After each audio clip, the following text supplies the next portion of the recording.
చంద్రబాబు నాయుడు లాగా ఏ ఎండకు ఆ గొడుగు పట్టడం మా జగనన్నకు తెలీదు. పవన్ కళ్యాణ్ లాగా పొరుగోడి జెండా కింద బతకడం అస్సలు రాదు. జగనన్నకు తెలిసిందల్లా ఒకటే జెండా, అవసరమైతే ఢిల్లీ గడ్డనైనా ఎదిరిస్తాడని మన ఈ సభాముఖంగా తెలియజేసుకుంటూ, అలాగే జగన్మోహన్ రెడ్డి గారి నాయకత్వాన్ని మనం ఎందుకు బలపరచాలంటే, మనకు తెలుసు ఒడిశా ముఖ్యమంత్రి గారు నవీన్ పట్నాయక్ అని.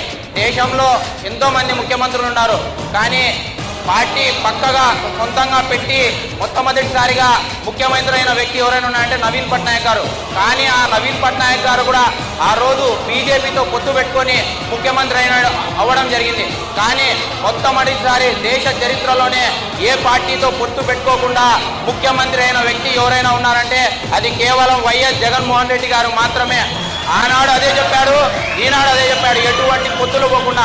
నిజంగా ఇలాంటి నాయకుడు జెండా మోస్తున్నందుకు, ఇలాంటి పార్టీలో ఉన్నందుకు ఎంతో గర్వపడుతున్నాను. మరొక జన్మంటూ ఉంటే మళ్ళా వైఎస్ఆర్ కాంగ్రెస్ పార్టీలోనే వైఎస్ జగన్మోహన్ రెడ్డి అనుచరుడుగానే వైఎస్ఆర్ అభిమానిగా పుట్టాలని ఆ దేవుణ్ణి కోరుకుంటున్నాను.